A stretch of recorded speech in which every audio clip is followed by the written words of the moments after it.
أعوذ بالله من الشيطان الرجيم. بسم الله الرحمن الرحيم. السلام عليكم ورحمة الله وبركاته. الحمد لله الذي عدد خلقه ورضا نفسه وزنة عرشه ومداد كلماته. أشهد أن لا إله إلا الله وحده لا شريك له، وأشهد أن سيدنا وحبيبنا وشفيعنا وذخرنا ومولانا محمدا عبده ورسوله وصفيه من خلقه وحبيبه.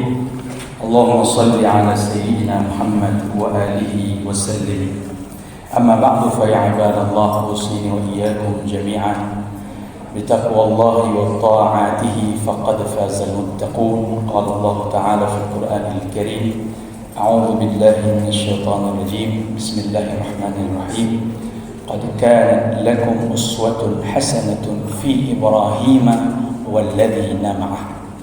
صدق الله العظيم. Sidang jamaah salat zuhur yang dimuliakan Allah Subhanahu wa taala. Saatnya sekarang kita sudah tiba di bulan Zulhijjah.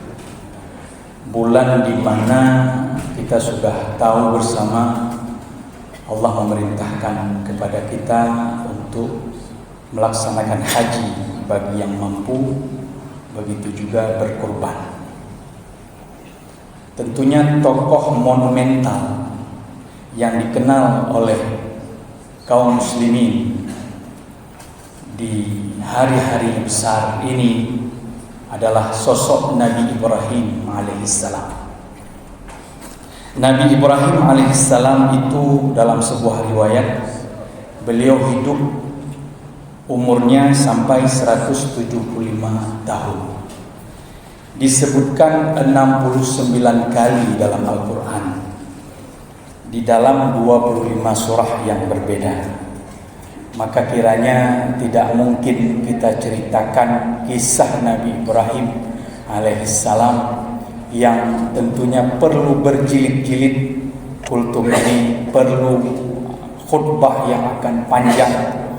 Maka pada kesempatan yang singkat ini, coba kita melihat cuplikan daripada kisah Nabi Ibrahim alaihissalam yang diceritakan oleh Allah Subhanahu wa taala dalam surah Al-An'am ayat 74 sampai 79. Ma'asyiral muslimin rahimakumullah.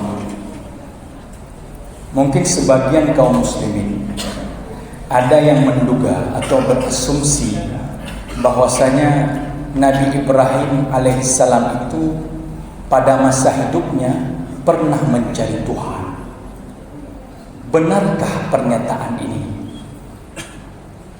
Nah, jadi ada yang menganggap Nabi Ibrahim itu mencari Tuhan berdasarkan ayat surat Al-An'am ayat 74 sampai 79 ini. Maka coba kita melihat penjelasan ayat ini dalam tafsir Ibnu Katsir. Apakah benar Nabi Ibrahim alaihissalam itu mencari Tuhan? Mengapa ini penting bagi kita pada kesempatan hari ini? Karena kita jadikan Nabi Ibrahim ini sebagai uswah hasanah. Tentunya pelajaran-pelajaran yang sangat-sangat penting akan dapat kita contoh daripada beliau sebagai suri tauladan bagi kita. Namun apabila di masa hidup Nabi Ibrahim alaihissalam pernah diasumsikan mencari Tuhan, maka ini akan menjadi sesuatu yang kiranya menurut kami kurang tepat. Karena bagaimana dikatakan oleh Allah beliau memiliki uswah hasanah, namun dalam masa hidupnya pernah mencari Tuhan. Maka ma'asyiral muslimin rahimakumullah, kalau kita melihat dalam tafsir, kita akan mendapatkan penjelasan dari Al-Hafiz Ibnu Katsir di dalam tafsir Al-Quran Azim juz ketiga halaman 261. Sangat gamblang diceritakan atau ditafsirkan oleh Al-Hafiz Ibnu Katsir bahwasanya Nabi Ibrahim alaihissalam di sini bukan sedang mencari Tuhannya, bukan ketika melihat bintang, beliau mengatakan ini Tuhanku. Ini menunjukkan perjalanan Nabi Ibrahim mencari Tuhan. Disebutkan dalam tafsir, wal haqqu anna Ibrahim alaihi salam fi hadzal maqam munadhiran liqaumihi mubayyinan lahum butlana ma kanu alaihi min ibadatil hayakil wal asnam.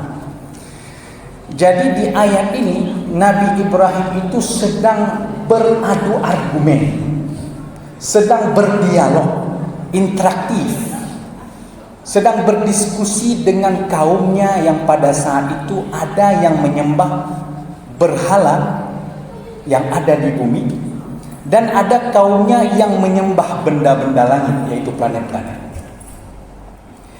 Jadi di ayat 74 Allah menceritakan wa idh qala Ibrahimu li abihi azar atattakhidhu asnaman alihah.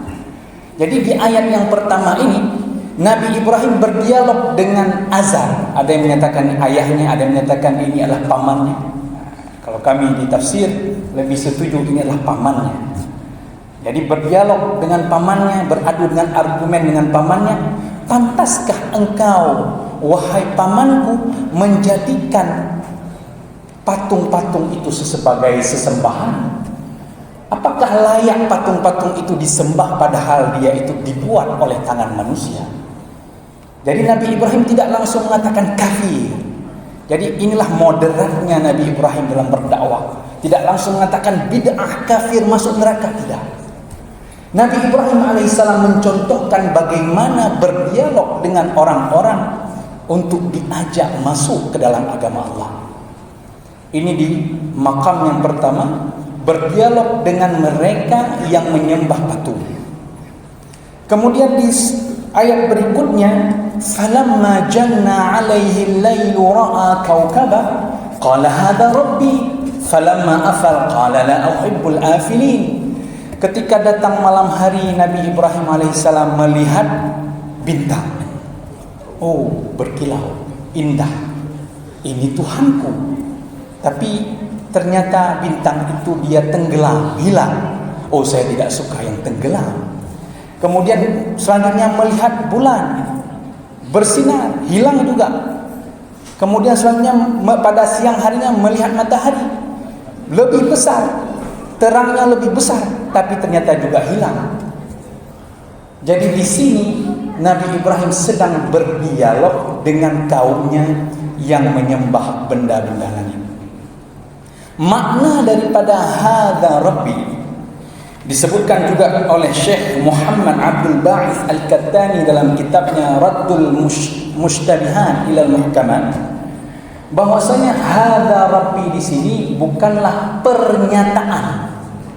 Nabi Ibrahim mengatakan inilah Tuhanku, tapi inilah pertanyaan ingkari atau istifham ingkari. Nabi Ibrahim bertanya tapi untuk mengingkari. Ini Tuhan kalian yang kalian jadikan sesembahan. Hadza rabbi, maknanya ahadza rabbi, apakah ini Tuhanku yang pada malam harinya dia begitu bersinar namun pada siang harinya dia hilang? Inikah layak dijadikan Tuhan? Begitu juga ketika siang hari datang matahari yang begitu besar bersinar, Nabi Ibrahim mengatakan ahadza rabbi, inikah Tuhanku yang pada saat siang hari dia begitu besar namun ketika malam hari dia hilang? Jadi kalau kita mau contohkan seperti ibaratnya sebentar lagi kita mau dijemput. Saya sering contohkan mungkin di sini sebelumnya. Kita akan berangkat setelah ini bertamasya ke Medan. Karena mau liburan kita mau ke Medan jalan-jalan. Nanti ada bus yang akan menjemput kita. Ketika kita lihat bus itu bannya kempes, kacanya rusak semuanya. Waktu kita masuk ke dalam semua kursi-kursinya tidak ada. Kemudian kita katakan ini mobil yang akan membawa kita ke Medan. Maknanya adalah kita mengingkari bahwasanya mobil ini tidak mungkin akan sampai membawa kita ke Medan karena dia itu tidak ada gunanya, karena dia tidak ada apa-apanya. karena dia banyak kekurangan. Begitu juga dengan benda-benda langit itu muncul dan hilang, muncul dan hilang, menunjukkan bahwasanya itu adalah makhluk Allah Subhanahu wa taala.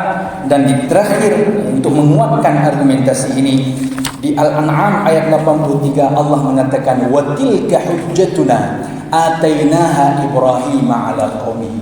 Itulah hujjah yang kami ajarkan, kata Allah, kepada Nabi Ibrahim alaihissalam untuk mengalahkan argumentasi atau untuk berdialog dengan kaumnya. Demikianlah yang dapat kami sampaikan. Mudah-mudahan sosok Nabi Ibrahim menjadi uswah hasanah bagi kita dalam hidup dan kehidupan ini, khususnya dalam berdakwah, agar kita tidak secara cepat memvonis orang, label ini, label itu, dan seterusnya. Mudah-mudahan kita semuanya diberikan karunia oleh Allah Subhanahu wa taala menjadi dai-dai yang mengajak kepada kebenaran. Amin amin ya rabbal alamin. Aqulu qouli hadza wa astaghfirullah li wa lakum. Wassalamu alaikum warahmatullahi wabarakatuh.